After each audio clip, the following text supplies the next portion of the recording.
Hello there, and welcome to the I Never Knew podcast, also known as Inc. This show dives into the life experiences of people who have been through it all and have come through the other side stronger, better, and triumphant. Each story is raw, authentic, and, at times, heartbreaking. One thing joins it all together: the fact that the stories can help the listener learn and grow. Hosted by life coach Maureen, she sits down each episode with a new guest who will empower the listener to set out on their self-discovery journey and start to heal. Now you'll be joined by Maureen and her special guest. Please enjoy the show.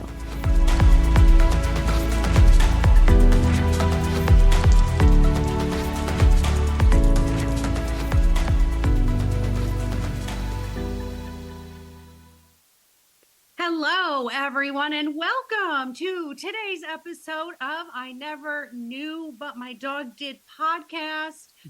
I am so excited about my guest today, and I don't know how we're going to get it all in an hour. We already just dove right in off air, but for all of you faithful listeners, I'll do my best to keep it at the timeline that I always do.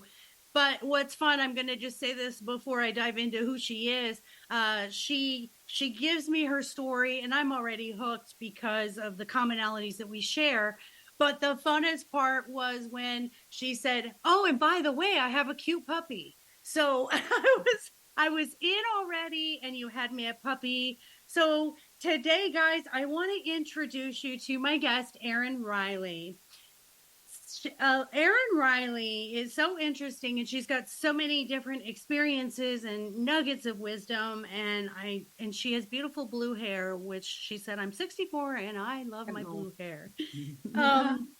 So here's Erin's story. So she was an emotionally neglected child with a generational legacy of stoicism and hiding painful truths. Erin had no real experience with love and healthy relationships. The marriage she thought would be her happily ever after led to 20 years of confusion, heartbreak, anger, and betrayal, all fueled by a malignant, covert narcissist. And we're going to talk about the difference between overt and covert. Mm-hmm. Erin has written a fantastic book, and it's called A Dark Force, 20 Years with a Covert Narcissist. I encourage all of you to go get it. We'll talk about where to get that. And it's a memoir, and it really... the reviews that she's gotten have been overwhelming. But on top of that, this is the coolest thing ever, is she was born in New York City and attended Trenton State College in New Jersey, and she studied as little as possible. She escaped to Los Angeles and quite by accident fell into what would become an exciting and influential 40-year career in the music and entertainment industries, choosing hit songs for major market radio stations and developing new artists, helping expose their music to the world. She led the Philadelphia Grammy chapter, dabbled in repertory theater before opening her greatest professional achievement, a children's music school called Rock and Roll After School, which taught kids to write and perform their very own original songs. And my hero, I aspire. In 2014, Erin delivered a TED Talk on her work with children. Mm-hmm. I could go on and on about you, but I'm not going to because we want to hear from you. Welcome, our new friend, Erin Riley. How are you? I'm great, Maureen. Thank you so much for having me on your podcast today. And yes, I do have a very cute dog, and he's here in the room. So if we're lucky, I'll get him to come over at some point and say hi. And he's a Frenchie, right? He's a Frenchie. He's a 3-year-old Frenchie named Murphy. Oh, so. My gosh. And they're so verbal and they're so energetic. And we have to, because we are on video and we are on YouTube. So everybody, I'm going to let you see our baby Murphy at the end. So here on I Never Knew, what we do is we start off with that knee story. And that knee story is really those moments that bring us to our knees where we're just feeling hopeless and helpless, and we just know that life is not the way it should be for us. And I know we have many of them. I want to really start off with, let's start with your childhood, and then we'll advance into what happened in your marriage. Tell us about your childhood. Well, along those lines, Maureen, I never expected to have what I wanted or get what I wanted until I was 18. So I learned to put my needs, to the side because I had that reinforced regularly by my parents, who were those sort of 60s kind of Mad Men parents that said things like, do as I say, not as I do, speak when you're spoken to, right? Clean your plate. I'll give you something to cry about, whatever. They made up their own stuff. They were so dismissive to the kids. We treated like property. So, but I didn't really know any different. It seemed like all the kids were being treated or talked to that way by their parents. Little did I know that in more tender moments, those other families maybe had more nurturing moms, maybe they didn't also have alcoholic dads, and other dysfunction in their household. But regardless, my brother and I grew up in New York City. I was 2 years older than he was, on the Upper West Side. In the early 60s, when it was fairly safe. So we were independent. Both my parents worked. My dad was an actor and a salesman, and my mother was a fashion model, big haute couture model, like with the big designers. And so she worked a lot of hours, maybe even more than my dad did. His employment was rather unreliable due to his drinking. So mom became more of the breadwinner. That meant my brother and I had to take the bus to go to dance class or school by ourselves. My brother took the bus to pre-K. By himself, 4 and 5. Right. Oh my gosh. Gosh. Yeah. Well, like I said, it was kind of a different time. It wasn't really dangerous for kids, but I still think we were trained from a very young age to be little survivors, in a dangerous idea, and have like eyes around the back of your head and this sort of hypervigilance. And I really think that prepared me to be very tolerant of abusive relationships. And I mean abusive relationships, not so much in the physical abuse, but in the stonewalling or feeling as though you're being dismissed or not seen and heard or not loved or appreciated. It's like, oh, well, can't make somebody behave the way you want them to, and life ain't fair, and suck it up and deal, So my childhood was me being trained to be a hypervigilant survivor. Thanks, Mom and Dad. Yeah. We moved to New Jersey when I was 11 years old because my father promised to quit drinking if we could get out of the city. And that was a temporary fix for 5 years. He then had a crisis where he fell down the stairs drinking, and my whole family fell apart. My mother abandoned us, and I ended up moving to California. And that's when I broke into the music business. And so what I always like to say here in this part of my story is you can run away from your problems. Temporarily, of course, right? But we're just far enough away so you can just like pretend they're not happening, And so it was a great distraction. I didn't have people around me that reminded me of my traumatic childhood and family and my father's fall and alcoholism, my mom's narcissism, and all the things that I was dealing with, feeling as though I was a child with no agency, no person. I'm just a property of somebody else, and I have to follow the rules, and I don't get what I want, and I have to accept it. So When I got out to California, totally different story. I could breathe, So that's when I broke into the music business. I was dating a radio DJ, and I used to go to work with him, and I thought, boy, that looks easy and fun, and easy and fun. And so I started teaching myself, and then I started interning, and I broke into radio in a really big way. I got to work in Los Angeles and Philadelphia and New York with major rock stars, and got to go backstage and meet everybody. And so all throughout my 20s, I had this sort of like enviable dream career, like a rock and roll princess career. And I think anybody who would look at me from the outside would say, God, that's, that girl's got it all going on. But at home, I had 2 marriages, first to an alcoholic who poorly mistreated me. I wouldn't call him a narcissist, but he certainly knew all the narcissistic tricks and how to use them when he wanted to. He's a good triangulator. He's a good blame shifter, avoider, all that. But my second husband, who I was with, who the book is primarily about, and that's the book over there behind me. I call him Fabio in the book, was with him 20 years. He is what we call a covert narcissist. And I had no idea what that was or that even existed. So, yes, leave that there for just a brief moment. Let that hang out there for a sec.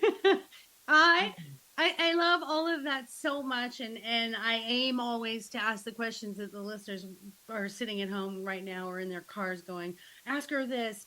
I relate completely with you. The running away part of it. I got married at 18 and ended up in Germany at 19 years old with a 3-month-old baby.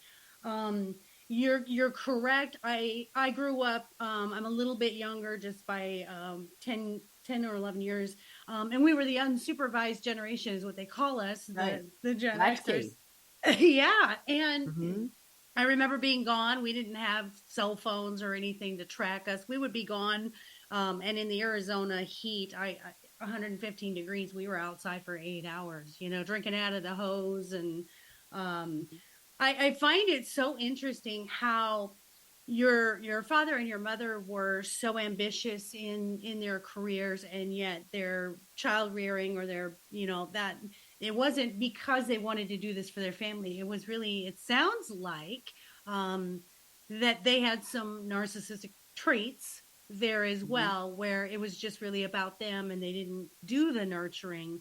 I as well grew up with parents that they were just so focused on themselves and really their Mm-hmm. own survival.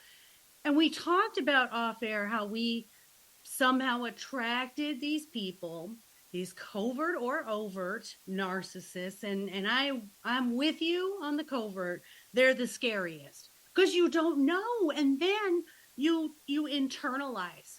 It must be me. I must be doing something. And I was like you. I was raised, suck it up, buttercup. You made your bed, lie in it.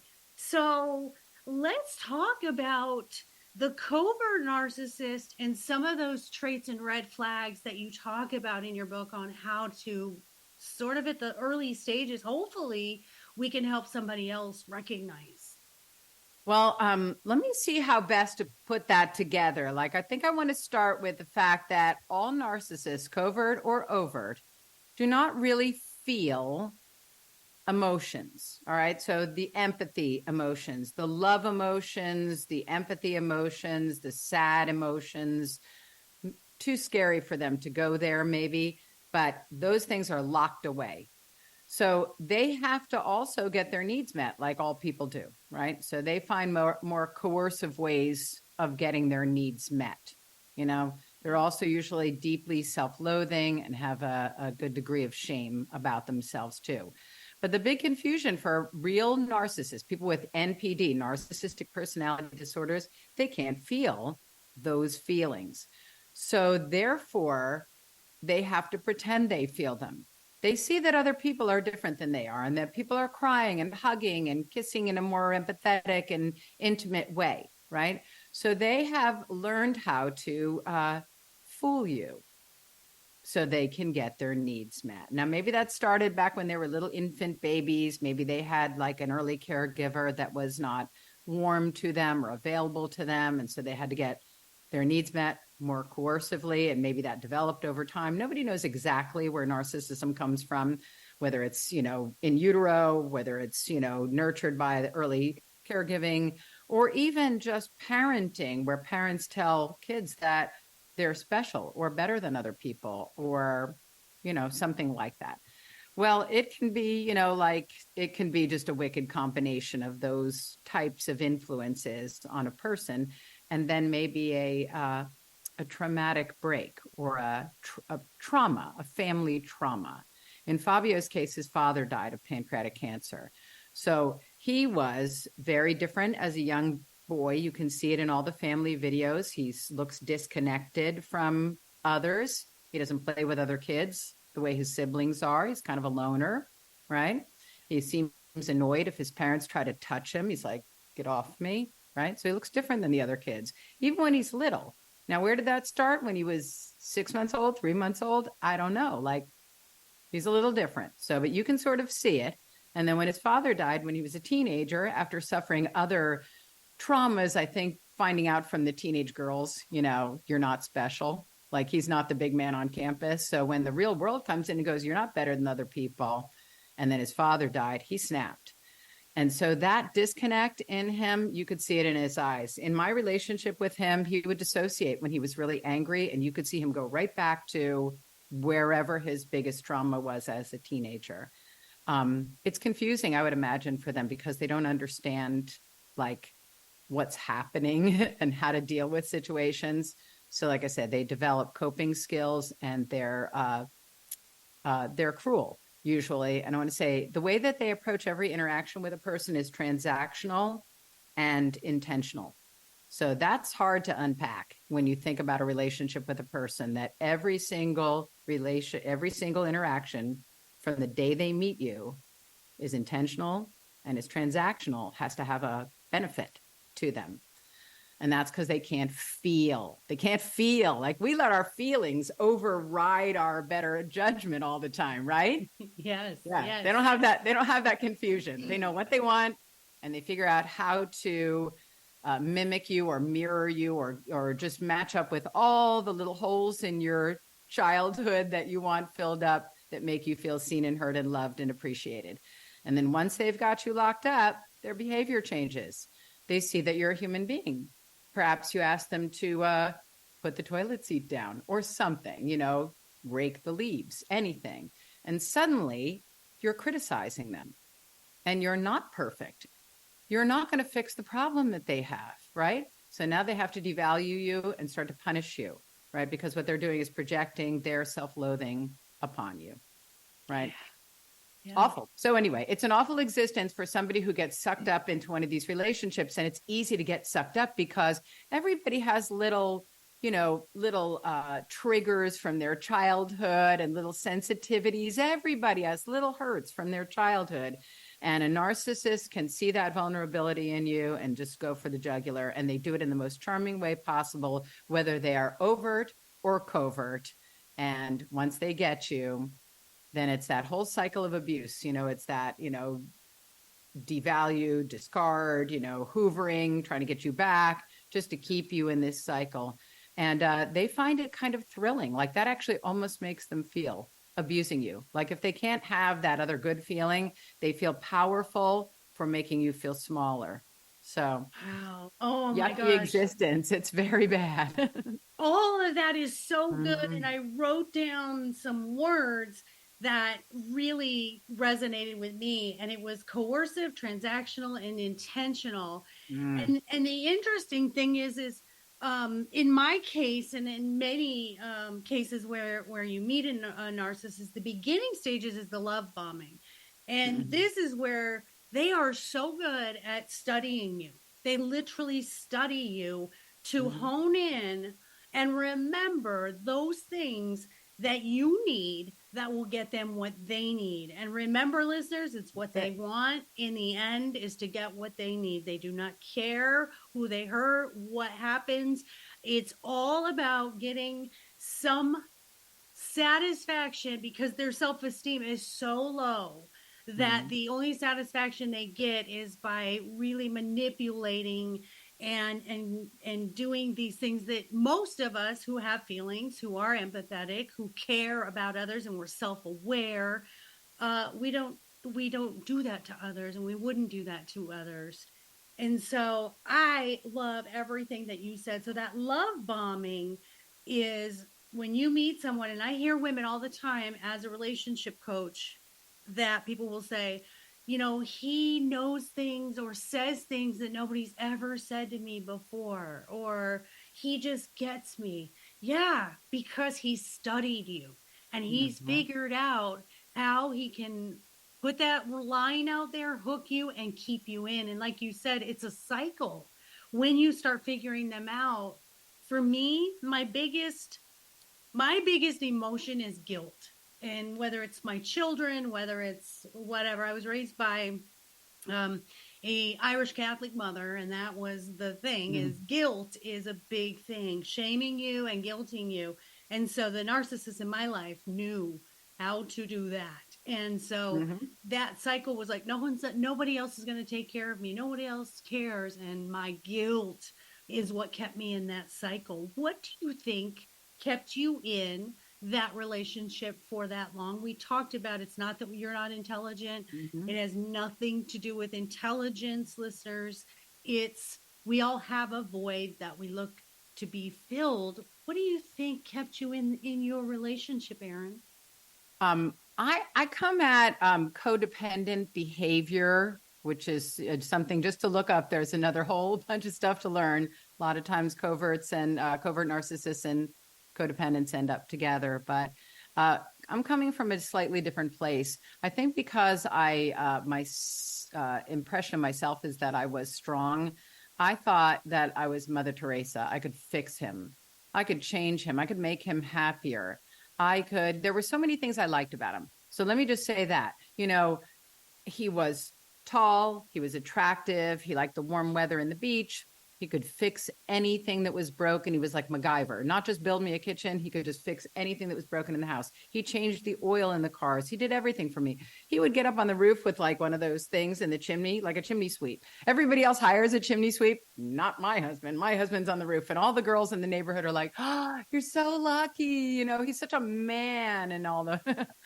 So I felt like, I think I wanted to be taken care of. I had to take care of myself so much as a child because my parents were working and gone and had that just attitude that we should just raise ourselves. And again, that comes from their parents, and the immigrant mentality. It's just, it just keeps coming until somebody breaks it. And that's my job. And that's why I wrote a book, is to kind of break the cycle, the generational cycle of trauma in my family. And, but yeah, so, I wanted somebody to take care of me. I moved out to California by myself when I was 19. I paid all my own bills. I broke into my own career. I had to take care of everything. I bought my own first house by myself. All those things made me feel like I'm alone in the world. I've always been alone in the world, and secret, we all are. But anyway, in the end, but yeah, it made me feel taken care of. It made me feel as though I could just sit back and he would like pay the bills, or he would pick me up from the airport. My God, what a luxury to have my husband come pick me up from the airport. Made me feel loved. Anyway, so it's like that. I just wanted to feel taken care of. And all the bad behavior I would make excuses for because it reminded me of my parents and their bad behavior. Very familiar. Same bad behavior, of course. Right. So it was that. It was, I wanted to feel like a little princess and that I was being taken care of instead of feeling always like I was the independent one. So that's it. And it really is that uncovering of what is our love language. And for you, acts of service is your love language because mom and dad didn't do any acts of service. So it's interesting. Those things come out and there it is. We can overlook all the bad behavior because, wow, he does all these things. And when we don't have enough love and self-worth for ourselves, we'll take what we can get. And I found that in my relationships as well. It was like, well, he does this and this and this, and he might, throw me around. Cognitive dissonance, right? I have excellent cognitive dissonance skills, and it's supported by all my neighbor ladies all going, oh, your husband, he's so sexy and handsome and he does all these things for you and you're so lucky. And my husband's just sitting on the couch watching the game with a beer in his hand, right? Never takes me anywhere. Well, guess what? He also doesn't verbally and emotionally abuse you and cheat on you and steal things or whatever in the house. He's just like on the couch having a Sunday, right? Yeah. Right. Oh, but they don't see that. They don't see what's happening. But I'll tell you, this is the most important thing I want your listeners to hear me say. Learn to feel, trust your gut, like learn to feel your feelings and recognize your feelings. Slow down, because there's a lot of people like you and I in the world that are, like I said, we envision ourselves as tough and strong and we can take it and we're going to help other people. We're helpers and we make excuses for others who are not doing as well or not treating us well for whatever reason. Well, I say, slow that down, check in and say, how does Maureen feel here? Yeah. Maureen feels like she's got a rock in her stomach. She doesn't like it. Right. And that's when you stop and go, why do I feel like that? I feel like that because somebody just said something to me that hurt me, and then act accordingly in your own best interests. And I don't mean in a selfish way. I mean, by just taking the time to recognize your own needs. Yes. Oh, who else but you, right? Who else but you and me to do that for ourselves? All of that. And you're so right, because here's the thing is narcissists want the world to see them in a beautiful rose-colored light, and they will make sure, like the narcissist I was with, that was more psychologically abusive than my first husband, who was an alcoholic and abusive. I don't think he was a narcissist, but the second one was off the charts bad. My husband, or my father, used to call him Mr. Perfect. How do you fight that? I'm getting approval Right. from my father about this person. Ugh. And the whole neighborhood loved him. He was like Mr. Friendly. And, yes, you are so right. In my book, My Dog is My Relationship Coach, I say that be with someone for 12 months. Go through all seasons, see them in every light before you do that commitment. I was a jumper. I don't know about you. Well, you spent 20 years in your marriage, but I was a jumper. Relationship to relationship to relationship, never taking time to stay away, take care of myself individually.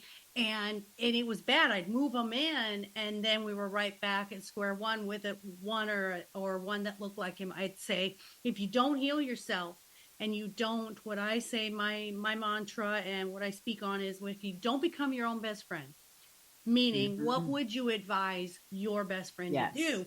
Taking that advice for yourself. If you don't do that, you will continuously attract the same person with a different face, because you're going to accept it continuously.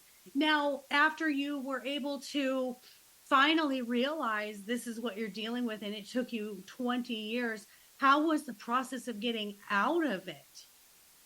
Well, I'm talk about a little shame here. I did not extract myself from this relationship, not in a firm way. Basically, my husband and I were building a house in Panama, on an island off the coast of Panama, overlooking the Caribbean, to retire to. And that's a little thing they call in narcissistic relationships called future faking. So we were building this house, and this is when we were going to be happy, and he was going to be relaxed, and, he was going to be retired, instead of, we were running a children's music school, and he was working full time at his job. And, we were so stressed, and we had to, he hated the United States, and it's cold, but I'm going to be happy there. And I so wanted to believe him. So I continued along this path with him, building this house overlooking the Caribbean. $300,000 of our money went over there over a period of 8 years. Well, what I didn't know is, because his father was a federal judge, and because he was fluent in Spanish, I let him set up all the corporate paperwork in Panama. Well, he gave himself a majority interest from day one, back in 2012. So he was going to make sure that he had the upper hand if he needed to take that house from me at any time. Who knows how long he had a girlfriend stringing along, but right at the moment that we were going to move and retire, we sold our house, sold the school, and I was moving to Panama. His threatening behavior escalated to a point where I had to lock the door, and I thought he could hurt me. And it's another important thing. If you're in a relationship where you're questioning whether or not, because they're good, bad, intermittent reinforcement, all right, if you ever see them dissociate, or if it starts to escalate to a frightening level, that's right before they're going to discard you. They've either got somebody new they're going to, but that's the real person. That person you see at the end of the relationship that's scaring you. You're frightened of your partner, frightened. Okay. That's the person they've been all along, that they've been covering up. So that's who you're looking at. So if you ever see that, that's who they really are. Everything else has been like an act, like they're Academy Award winning actors, those guys. So that said, he got down there, pulled all the paperwork, pulled the rug, stole my $100,000 prenup, most of the cash, transferred the money, moved a different girl there, divorced me, boom. I'm 59 years old. I was 4 days short of 60 years old, and I'm divorced. That said, it's a blessing, of course. Of course, I get to live the rest of my life. And I was able to, I was listening to one of your other podcasts about a woman and her journaling, and so I also started journaling after this horrific trauma and robbery and abandonment and all of this crazy thing. And just less than a year before the pandemic, like crazy, just the whole world was going crazy for me and everyone. I journaled a lot, and that journaling is what turned into my book, A Dark Force, right? So it not only helped me get it out of my system so that now it's in a book and I can almost close the chapters and say it happened in the past to somebody else, but it can also go out there into the world. It can help other people recognize it so they don't maybe spend 20 years, We got a psychological testing done right before we went to Panama, and the results of that were quite frightening. And I think that was that was the first thing I really saw where I thought to myself, my life is in danger and I can't go. So I didn't divorce him. I just couldn't go to Panama. He went alone behind, ahead of me. And then everything started, getting unraveled, like whatever the TV channels, the passcodes, the credit cards, the Easy Pass, the phone, everything goes like crumbling bricks everywhere. But then it was over. It was over quickly. And I assume, I haven't checked, but I assume he's still down there, and lots has gone really well for me. Not only did I write a book, but I'm writing a screenplay on it for a 6-episode limited series for TV. So wish me luck. You don't need luck. You don't need luck. You've got this. You've already manifested it. We are manifesting it for you. I already know it's going to happen. I have full body chills right now. Oh, God. I just relate to you so much. It's just insane. I can't believe your first husband was an alcoholic with narcissistic traits, but not a narcissist. And your second one was a full-blown covert narcissist. Yes. Twin sisters. That's what I'm saying. I was mind blown. And listeners know I say this every single time. If you are sitting in front of me, we have a connection, we have a synchronicity, and we have an alignment for some reason. And like I said, the second one was worse. It was 6 years. And I haven't really talked about this, and I don't even think I talked that much in my books about this, and you're bringing this out in me because I love, like you said, we are pay it forward women. In my darkest moments, I always said, if I can help one person. And my narcissist, he wouldn't leave. He wouldn't leave my house. Like, I kicked him down to the guest room. I contacted all of his family. No one would take him. I had a travel trailer where he went and he started staying in the travel trailer in the storage lot.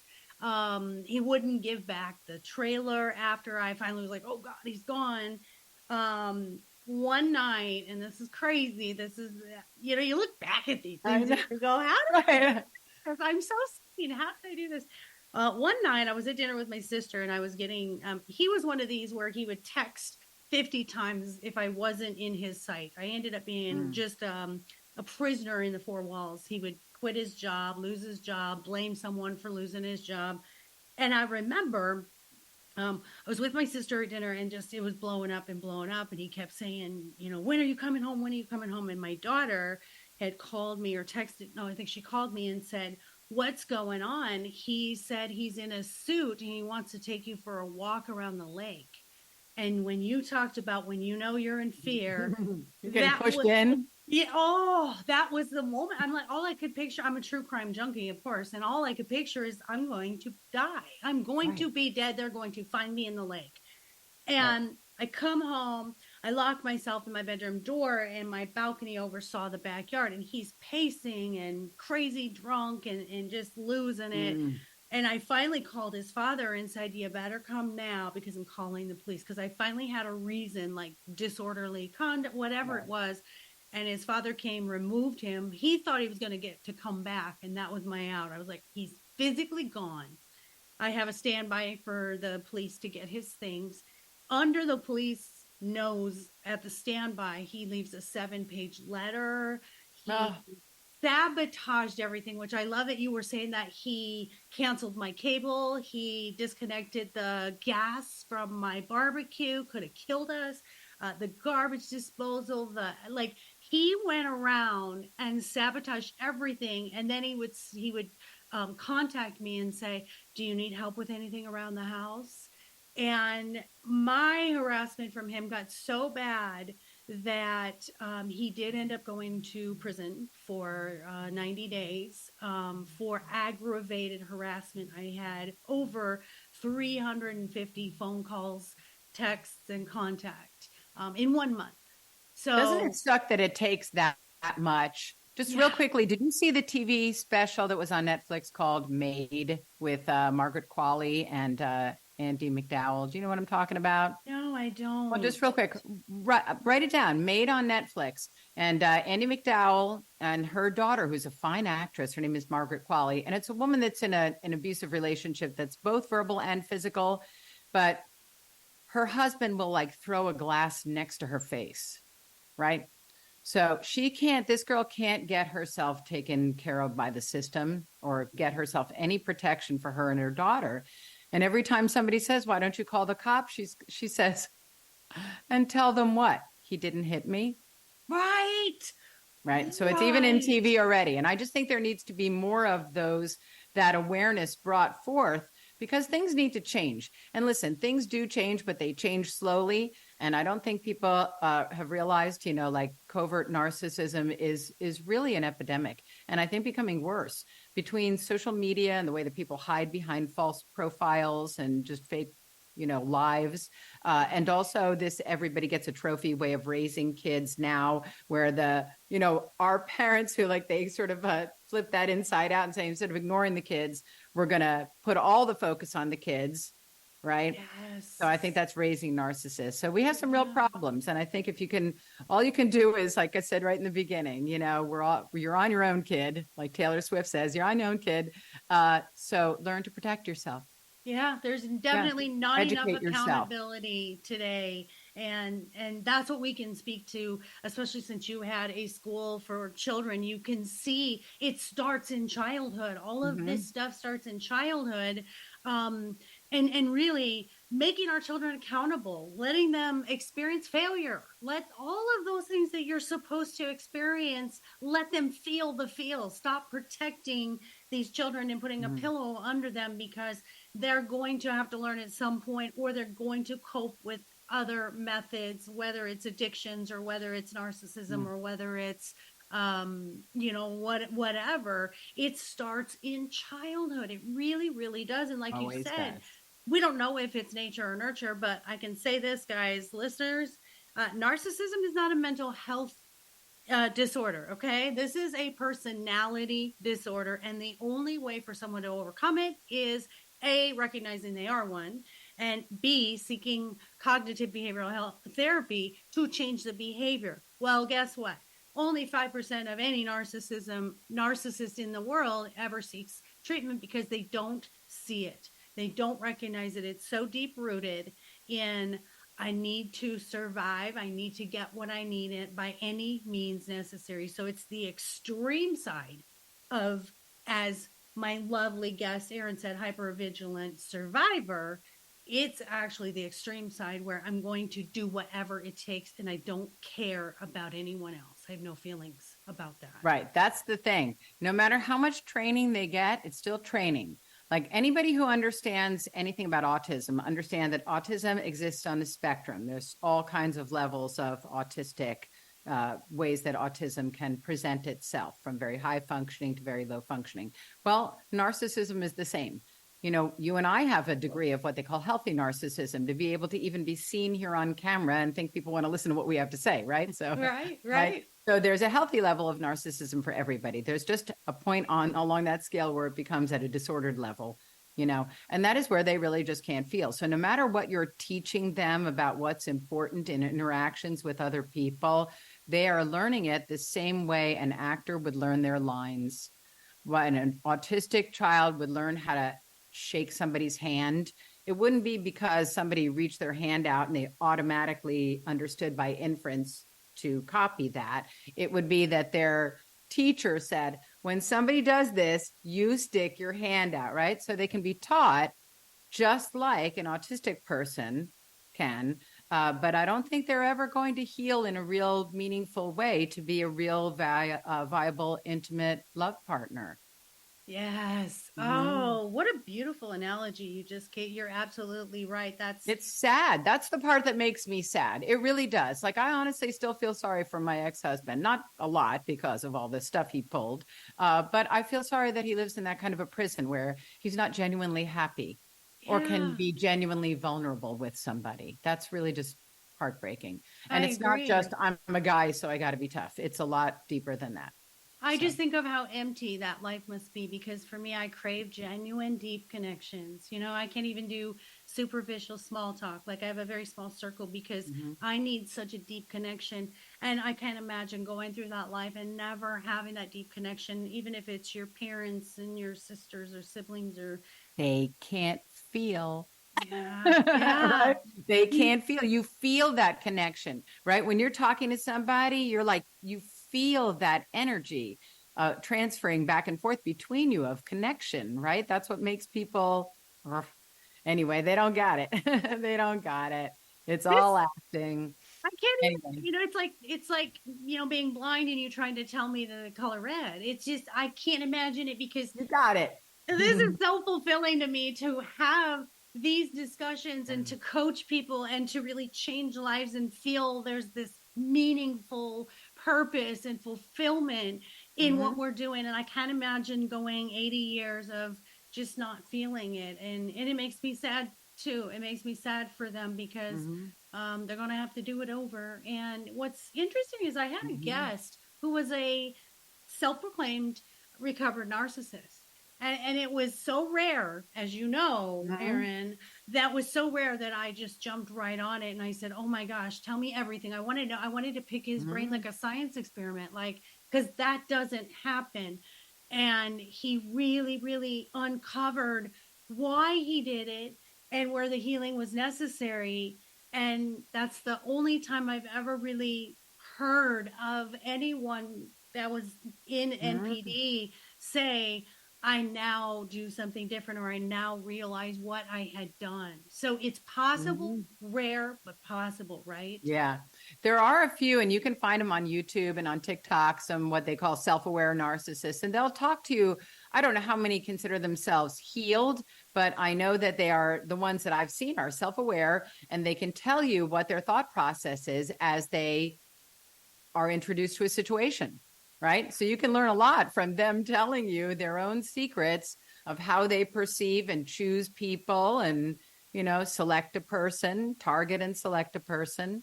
Right. Wow. Oh, Erin, if you and I only had internet and a podcast back when we were, out there in the world. Oh man. And this is why I love doing this and having you, because man, how many people can we really help be aware at the early stages and just say, walk away. You can walk away. And I never believed I could walk away. I just believed it was my lot in life. I remember that's what I used to say all the time. Like, I'm lucky in business, so you can't have everything. Life ain't fair, right? Yeah. That would be arrogant and narcissistic of me to think that I should also have like a perfect relationship.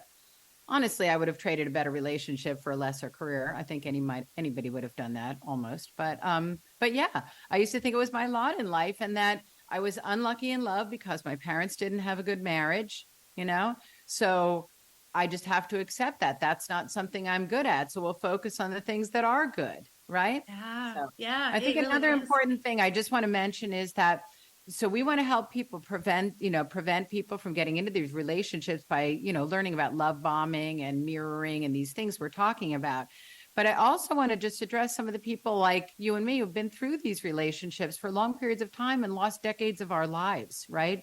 There are people that are also they can't leave a relationship for whatever reason. They are either out of the workforce for 20 years and don't have skills to work and earn money for themselves. We're lucky that we can take care of ourselves.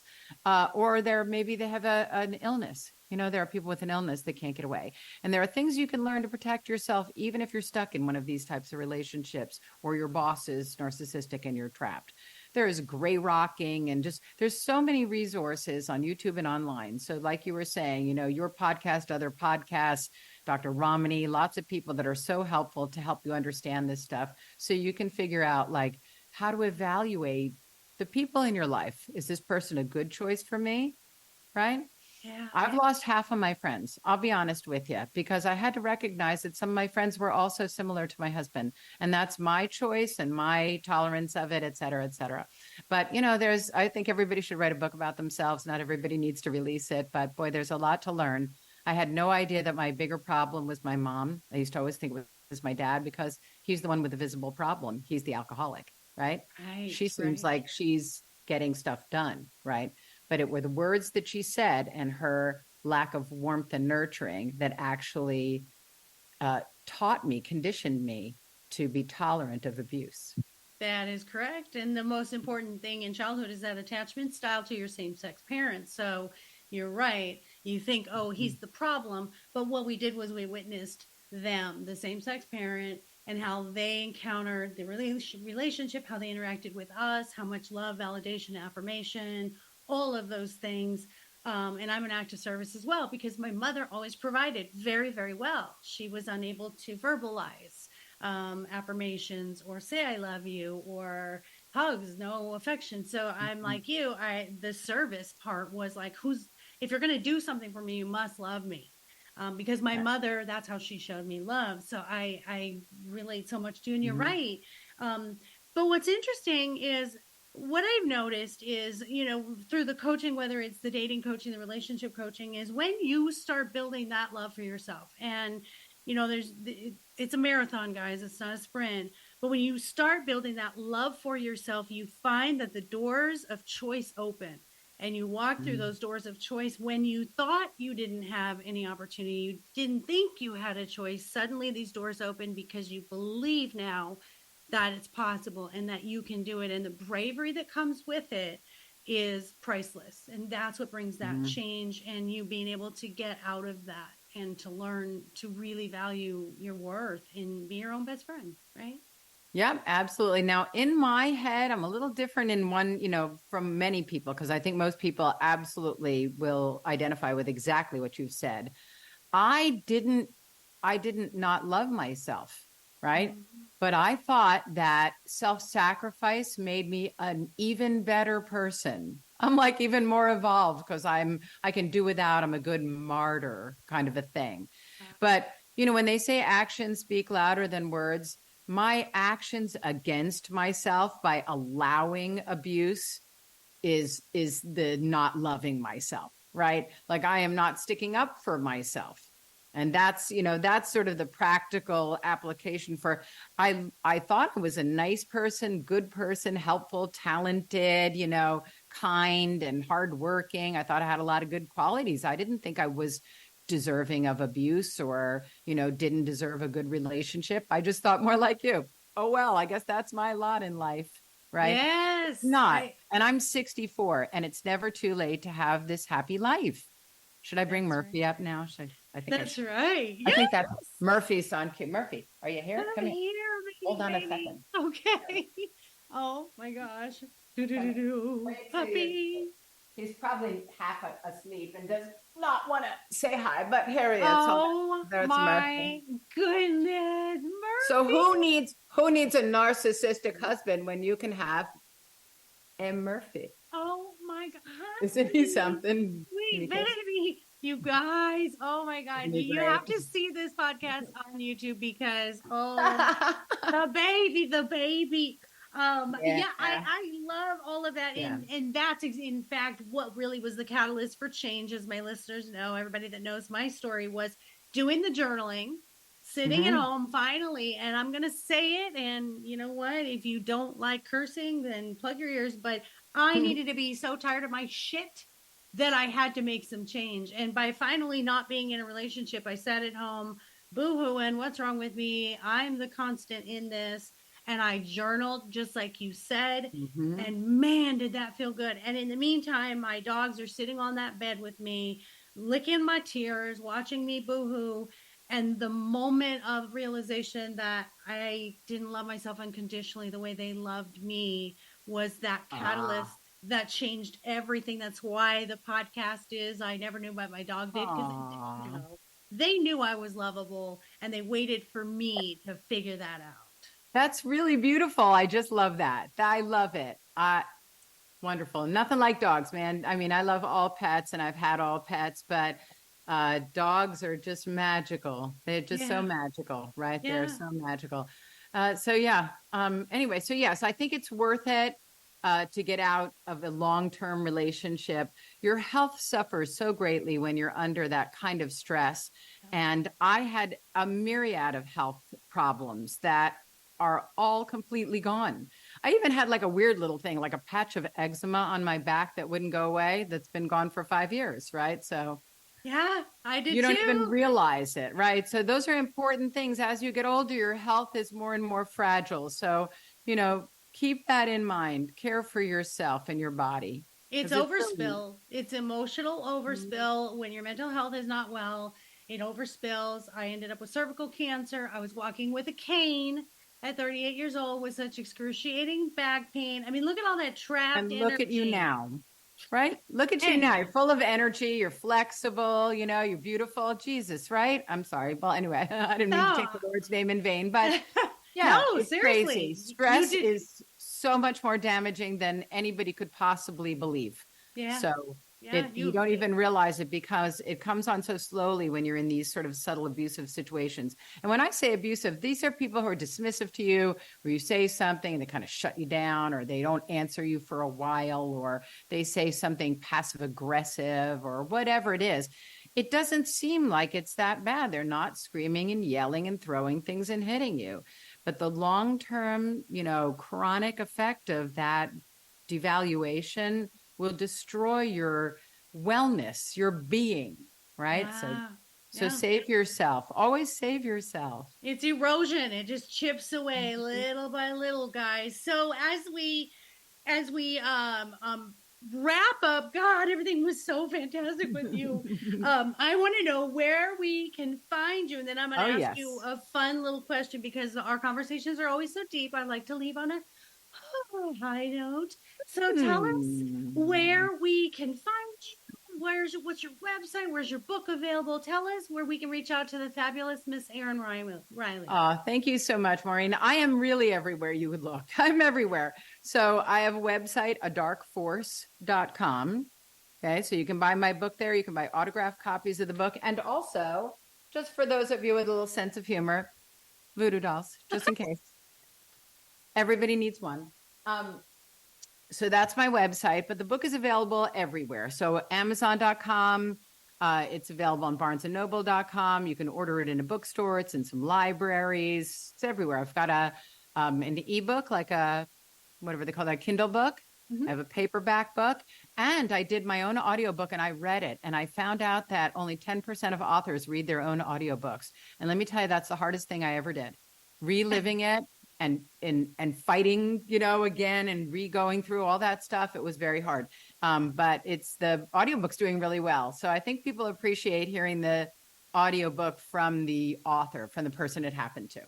So I can appreciate that. Yeah, I did not. So I did not do my own. And actually, so many people said, I wish I would have heard it from you, Maureen. So if I ever do it again, I definitely will do my own voiceover. So thank you. So that's adarkforce.com, guys. Please go order her book. Please reach out to her. Any comments? Oh, I'm also Instagram, Facebook, TikTok, everywhere. And I just wanted to say I'm so proud of my Instagram. Last thing I'm just going to say here is that Fabio did all of the design work, all the Photoshop work when we were married together for the children's school. And he would use that to poo-poo me, like it was too hard for me to do. So I make all my own memes for my Instagram, and they're all narcissism, funny. And some of them are self-love and wellness, and some are excerpts from the book. And I'm very proud of it. So it's at _dark_force. Please follow me on Instagram. It's my favorite place to be. We're connecting on everything. You and I are going to connect on everything. And so anybody who connects with me, or if you're following me, you're going to also be able to see her. And I think that's fantastic, especially at our age. It's so hard. Old dog, new tricks. We're killing it. You're never too old, guys. I'm telling you. So that is absolutely fantastic. I love connecting with everybody. I talk to people all over the world all the time, because this really will bring you together. This kind of a relationship will take you to the ground. So anybody that's, willing to try to crawl out, right? We're a bunch of warriors, right? And so we understand what we've been through. A lot of people don't. And it's validating to share these stories with other people, because people won't believe you. There are a lot of people that just think you're making that up. Takes two to tango. Yeah, it takes two to tango, but it doesn't take two abusers, in an abusive relationship. That's absolutely right. And we are a support system for everyone listening. If you are going through anything, we are here to help you. Mm-hmm. That's what this podcast for me is all about, is building this community where you have a safe space to comment, to say, hey, I'm going through this thing, Maureen, what do you think? It's what I do. It's what I love. It's my get to every single day. It's my change I want to see in the world. So it's everything I live for. So as we close up, I have a new segment, and you probably have heard in other podcasts. I try to keep it fresh, and we have new, different little segments. And this segment is called This Tastes Funny. And I would like to know, what is something you like to eat that most people would be like, what in the world? That is really weird. Or just something that most people like that you don't like. For me, it's spaghetti. I cannot stand spaghetti. I despise spaghetti. So what is You're crazy. That's some fun stuff. You can twirl it. There's so many things to do. No. Well, I will say that the one thing, I never get them anymore. You can't even find them in a store. My favorite food for the longest time as a child was Ford Hook lima beans. You go find some for me and send them to me, because you can get baby limas, but you can't find those Ford Hook limas. Nobody likes them. Nobody likes lima beans. No one. No. Well, not many people. I don't want to say no one. I don't want to generalize. And you're going to laugh at this. Just yesterday, I made myself a tuna noodle casserole because of the 60s, right? I grew up in a household without a lot of money where we had casserole. So I made one, and I still eat stuff like that. And when I eat it and heat it up, it does smell like fish food or something. And I think to myself, like, how is this a food, and why does it taste good? Tastes good, but does not smell that good. You got it. It smells like cat food. I'm with you. Right. I'm like that with sardines. I love sardines.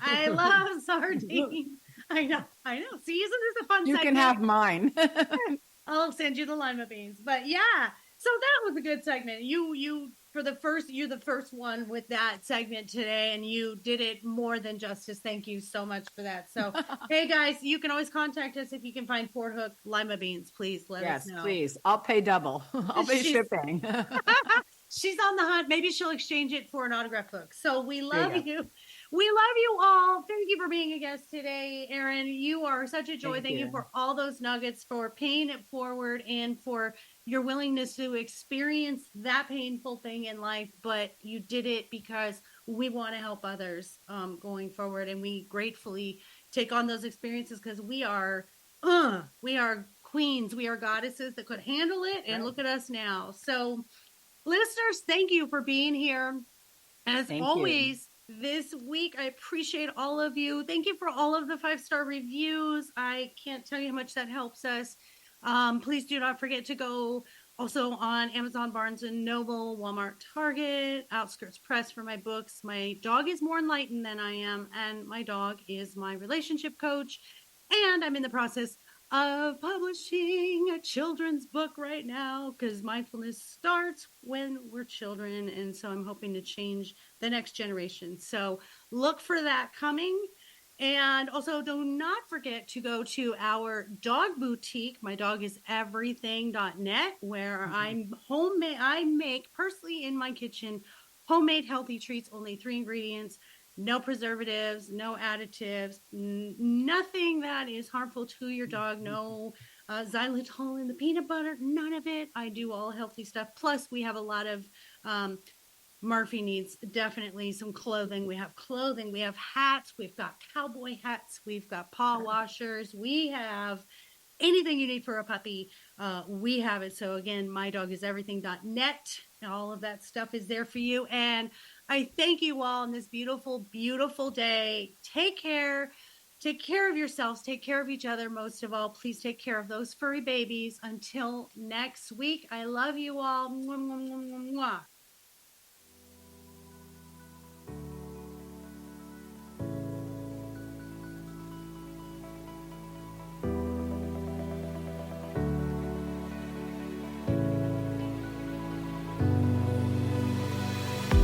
Thank you for tuning in to the I Never Knew podcast. If you found today's episode inspiring and educational, please be sure to follow, subscribe, and spread the word.